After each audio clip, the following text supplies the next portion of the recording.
Chỉ bay ule Bete ka kang dona Bete hi ka chia puam sa ve ka ne ka silfaya zan khat ka chia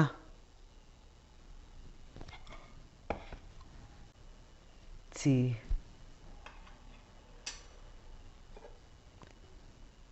tel fian khat tel kan tel hian a phit aron phit hianin aliam angkha omlowa puron sen le so thing hi ka deng ke soka tui hi chu kan du zat kan tel mayanga ba khor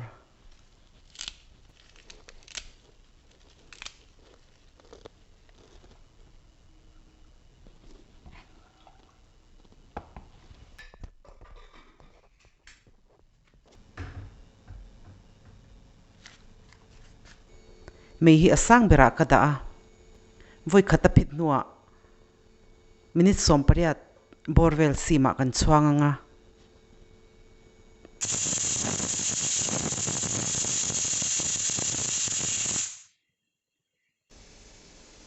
voi khata phita mei ka da sima minute som pariat kan chuang le ang asim hian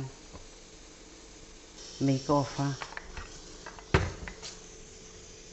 kan ngak dayang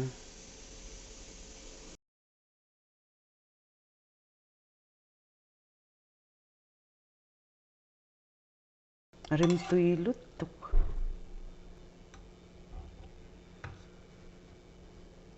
min tha a Bete po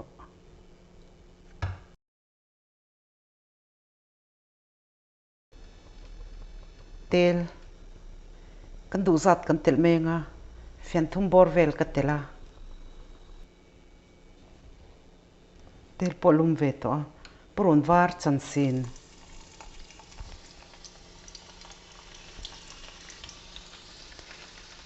mei hi ania ma ka da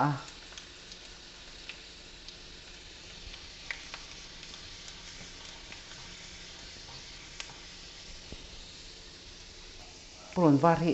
asen ve de thap khen khan kan kangang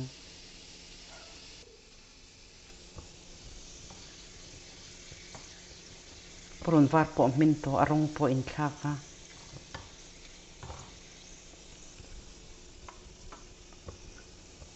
ai eng hi ka tel nem deuh hleka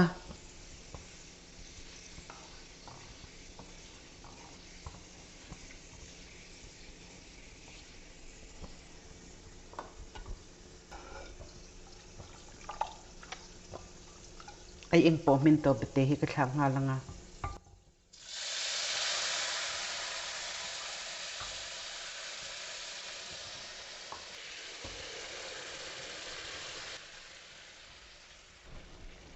mei hi asang bera ka da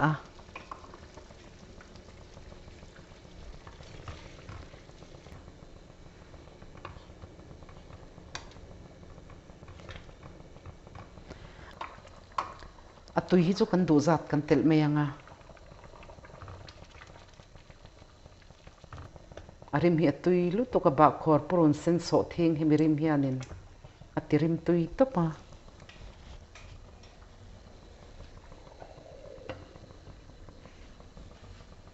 minute ni thum vel kan so tir bor borang amin sa kha ania atel mui te hi han lut tha se Bete a